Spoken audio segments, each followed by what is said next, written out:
Hello viewers, বিদ্যা self এভলিউশনে সবাইকে স্বাগত। আশা করি সবাই তোমরা ভালো আছো, সুস্থ আছো। আর যারা পরীক্ষার জন্য প্রিপারেশন নিচ্ছ তারা বাড়িতে বসে পড়াশোনা করছো, কারণ সবাই একটা ভালো সুযোগ পাচ্ছে। বাড়ির থেকে কোথাও বেরোতে হচ্ছে না, তাই বাড়ি বসে পড়ার একটা দারুণ সুযোগ। আশা করি সেটাকে তোমরা কাজে লাগাচ্ছ। আমরা যে মক টেস্টের সেটটা দিয়েছিলাম তার অ্যানালাইসিসটা একটু দিতে দেরি হচ্ছে, তো আজকে তার প্রথম পার্টটা। মূলত আমরা এখানে ইকোনমিক্সের যে 25টা কোশ্চেন, সেই কোশ্চেনটা নিয়ে একটু আলোচনা করব। চলো তা শুরু করা যাক। আশা করি তোমরা সবাই পরীক্ষাটা দিয়েছো। বলেছিলাম নিচে একটু কমেন্ট করে জানাতে, তো কোনো কমেন্ট আমরা পাচ্ছি না, কিন্তু একটু কমেন্ট করে জানালে ভালো লাগবে। চলো তা আজকের প্রথম কোশ্চেন শুরু করা যাক। বলছে main difference between GDP and GNP. তোমরা জানো জিডিপি বলতে কি আর জিএনপি বলতে কি। জিডিপি বলতে একটা দেশের এক বছরে যে গুডস অ্যান্ড সার্ভিস প্রডিউস হয় তার যে মনিটারি ভ্যালু, সেটাই হলো জিডিপি। আর তার সঙ্গে যদি জিডিপির সঙ্গে যদি net foreign income, abroad income যদি আমরা যোগ করি, তাহলে সেটা হবে জিএনপি। তার মানে যে পার্থক্যটা দাঁড়ায় সেটা হলো জিডিপির সঙ্গে net foreign income from abroad, এটাকে যোগ করলেই সেটাকে আমরা জিএনপি বলবো, গ্রস ন্যাশনাল প্রোডাক্ট। সুতরাং এখানে যে অ্যান্সারটা হবে সেটা হলো net foreign income from abroad. এটা হলো বি, একের বি হলো অ্যান্সার, সঠিক উত্তর। 2 নম্বর বলছে which of the following is not segment of GNP. GNP বললাম যে জিডিপির সঙ্গে যদি নেট ফরেন ইনকাম ফ্রম অ্যাব্রডটাকে যোগ করা হয় তাহলে সেটাই হচ্ছে জিএনপি। আর এই net foreign income from abroad তিনভাবে হতে পারে। একটা হলো প্রাইভেট রেমিটেন্স, 2 নম্বর হলো ইন্টারেস্ট অন এক্সটার্নাল লোন, আর 3 নম্বর হলো এক্সটার্নাল গ্রান্টস। এখানে ডি নাম্বার যে বরোয়িংসটা আছে সেটা actually interest on external loan এর মধ্যে পড়ে যায়, যার জন্য এটা আলাদাভাবে এর সেগমেন্ট হবে না, তাই এখানে ডি হলো এর অ্যান্সার।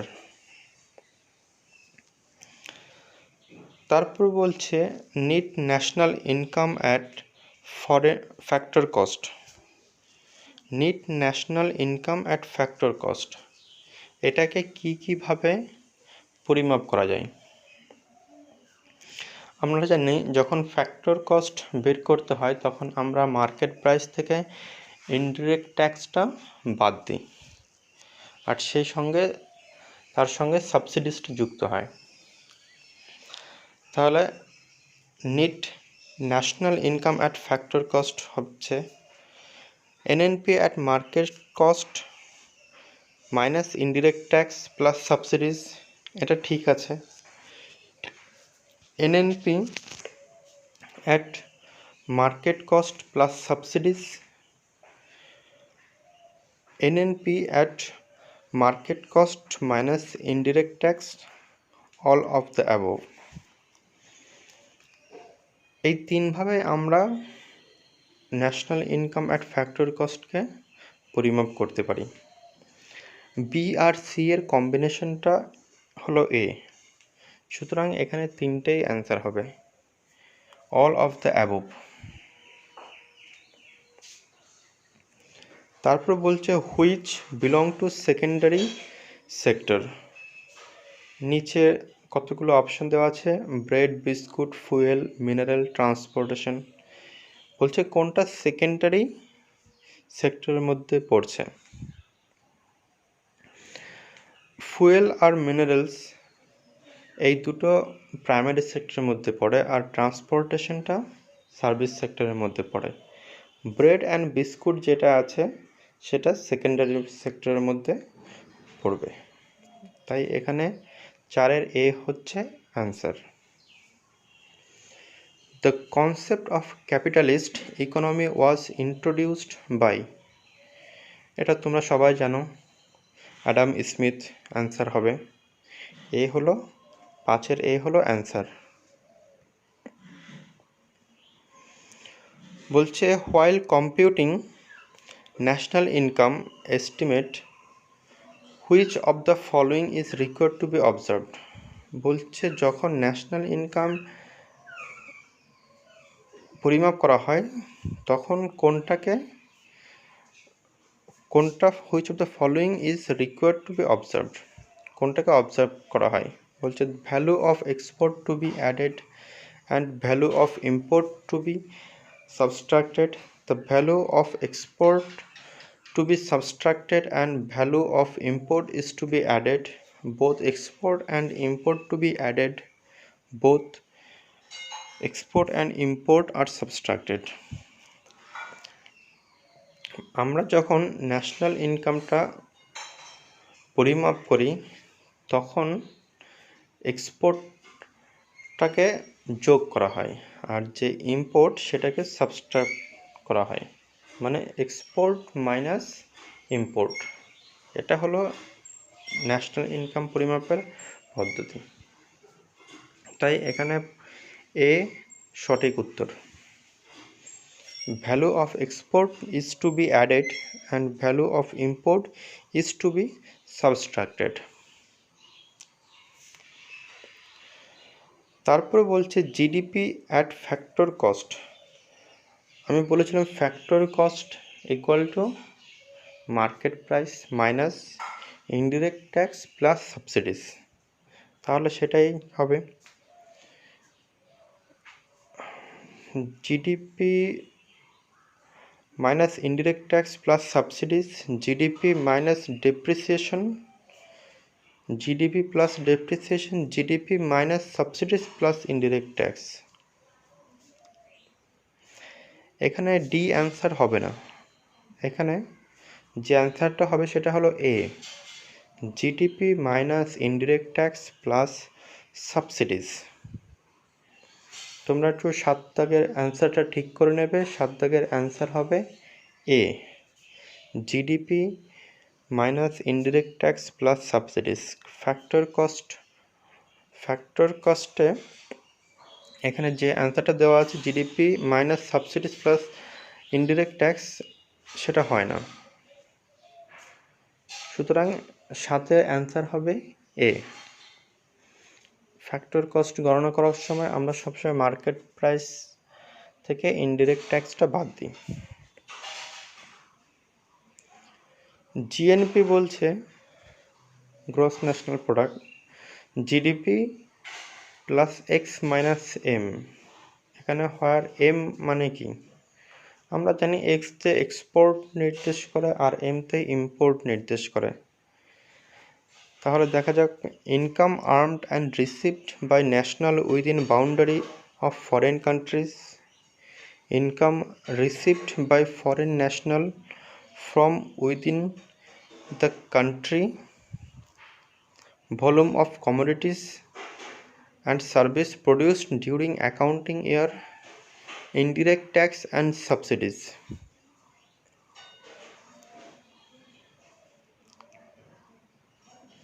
হ্যাঁ, ইম্পোর্ট বলেছিলাম, ইম্পোর্ট বলতে সেটাই income received by foreign nationals from within country, মানে ভারতের মধ্যে যেসব ফরেনাররা থাকে তারা যে ইনকামটা করে সেটাকে আমরা বাদ দিই জিএনপির ক্ষেত্রে। আর ভারতের বাইরে যেসব ভারতীয়রা থাকে তারা যেটা ইনকাম করে সেটা আমরা যুক্ত করি। মোট কথা হলো এটাই হলো নেট ইনকাম ফ্রম অ্যাব্রড, যেটা আমরা আগে বলেছি যে ভারতে ভারতের বাইরে যতজন ভারতীয়রা আছে তারা যা ইনকাম করে সেই ইনকাম থেকে যদি ভারতের যেসব ফরেনাররা আছে তাদের ইনকামটাকে বাদ দেওয়া যায়, তাহলে যেটা দাঁড়ায় সেটা হলো নেট ইনকাম ফ্রম অ্যাব্রড। এখানে সেটাই বলছে, এক্স মাইনাস এম বলতে সেই নেট ইনকাম ফ্রম অ্যাব্রডটাকে বুঝিয়েছে। তাই এখানে বিটাই সঠিক answer. Indian economy is an, এটা তোমরা সবাই জানো, মিক্সড ইকোনমি, ভারতের যে ইকোনমিটা। 10 নম্বরে বলছে India opted for mixed economy in first 5-year plan, second 5-year plan, industrial policy 1948, framing the constitution.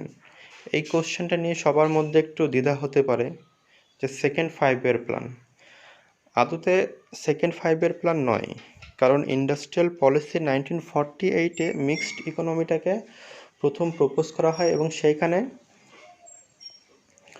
সেইখানে প্রথম চালু করার কথা বলা হয়েছিল, যার জন্য ফুলফিলভাবে সেটা চালু হয় সেকেন্ড 5-year প্ল্যান থেকে, কিন্তু সেই প্রপোজটা হয়েছিল industrial policy 1948-এ।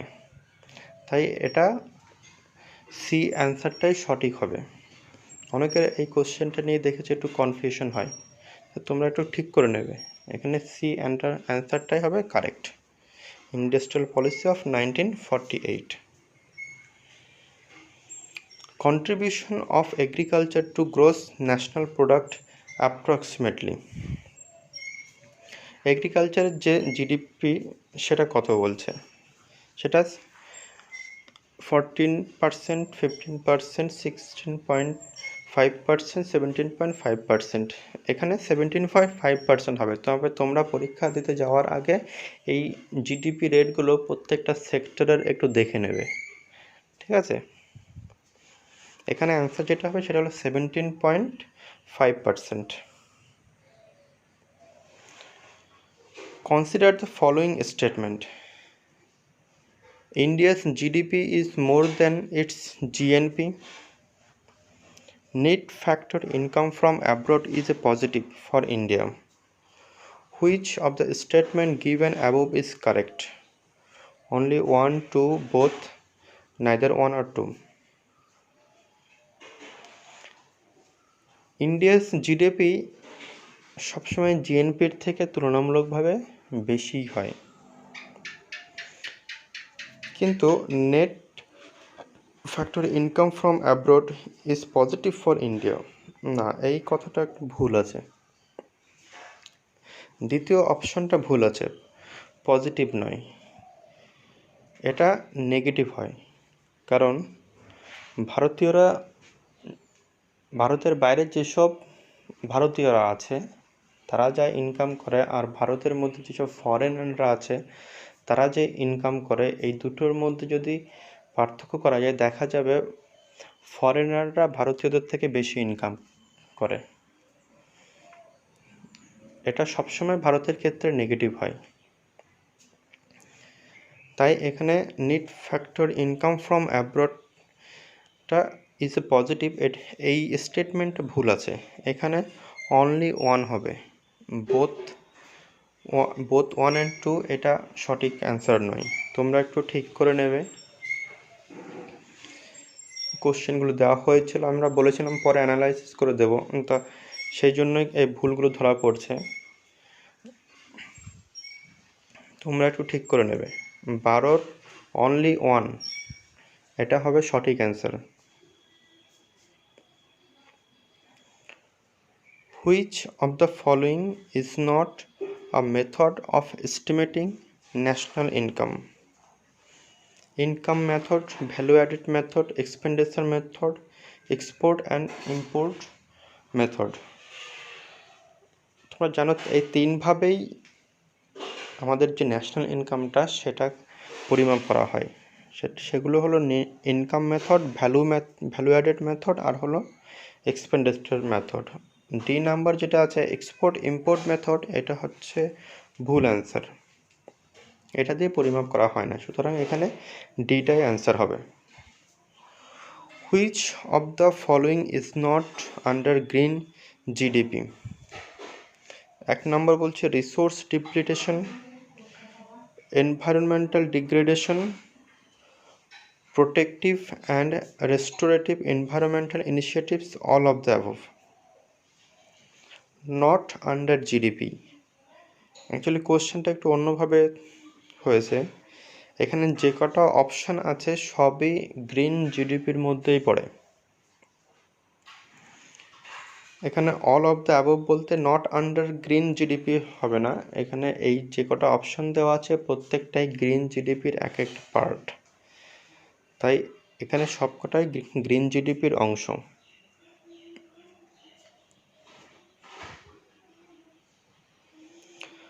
First scientific method was made. এক নম্বর বলছে Dadabhai Naoroji, P C. Mahalanobis, V K R V. Rao, none of the above. এখানে সিটাই অ্যান্সার হবে। প্রথম সাইন্টিফিক যে মেথডটা তৈরি করেছিল সেটা V K R V. Rao. Which of the following helps to solve the balance of payment problem of member of countries. Balance of payment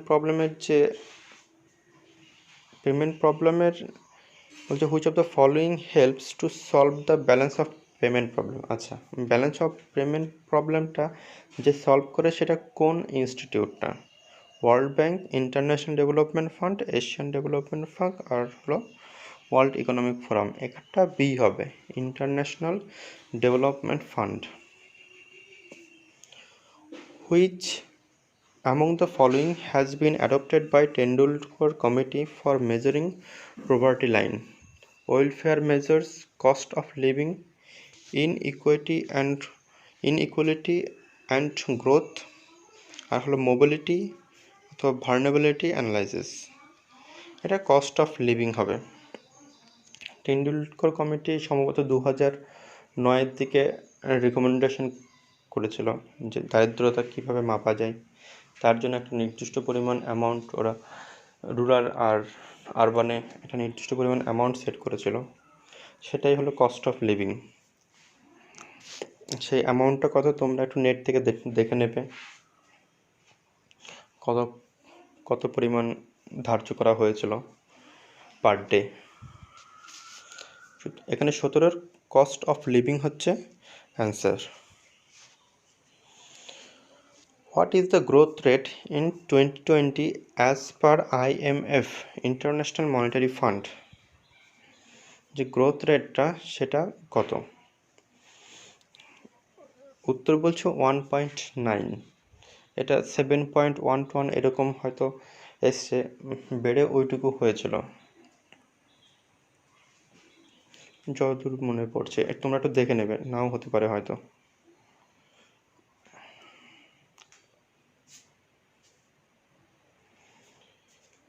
Operation Twist is move which bank to buy and sell government securities? Recently এটা খুব নিউজে আসছে operation twist. এই operation twist নিয়ে খুব paper লেখালেখি হয়েছে। এটা হলো আরবিআইয়ের একটা অপারেশন, কিসের? To buy and sell government securities.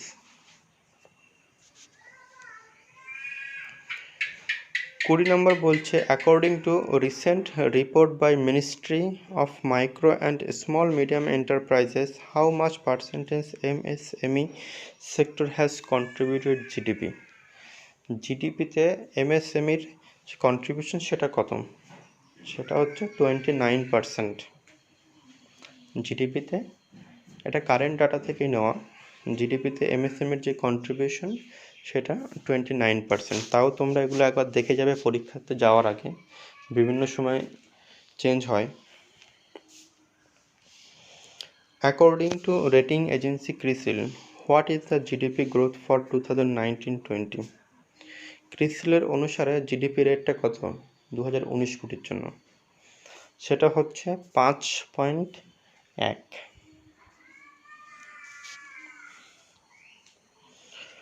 What is the estimated cost for the census 2021? 2021 সালের যে সেন্সাসটা গণনা করা হবে তার জন্য যে এস্টিমেশন সেটা কত? বলছে 8,754 ক্রোড়। 8,754 ক্রোড়।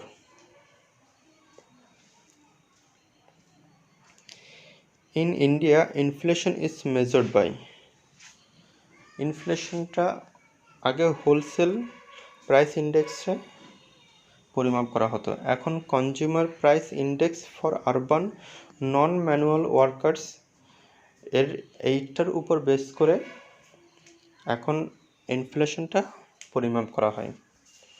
সুতরাং এখানে বিটা 23-এর বিটা হচ্ছে answer. Which of the following equals personal disposal income? Which of the following equals personal disposal income? Disposal income বলতে আমরা যেটা বুঝি, পার্সোনাল ইনকাম থেকে যদি আমরা ডিরেক্ট ট্যাক্সটা এবং অন্যান্য জিনিসগুলো যদি ফাইন টাইন এগুলো যদি বাদ দেওয়া হয় তাহলে যেটা থাকে সেটাই হচ্ছে ডিসপোজাল ইনকাম। তো সেই হিসেবে এখানে এটাই বলছে personal income minus direct tax paid by households and miscellaneous fees, fines, etc. 24-এর এ হলো সঠিক উত্তর। Gini coefficient or Gini ratio can be associated with which one of the following statement in an economy? এই Gini coefficient বা Gini ratio এটা মূলত income ইনইকুয়ালিটিটাকে পরিমাপ করা হয়, তাই এখানে যে উত্তরটা হবে সেটা হচ্ছে সি, সঠিক অ্যান্সার। আশা করি তোমরা যে দুটো ভুল হয়েছিল সেই ভুল দুটো একটু কারেকশন করে নেবে, আর পরবর্তী ভিডিও যে নেক্সট পার্টটা সেই পার্টটা খুব শীঘ্রই আমরা আপলোড করার চেষ্টা করব। সবাই ভালো থাকবে, সুস্থ থাকবে, ধন্যবাদ।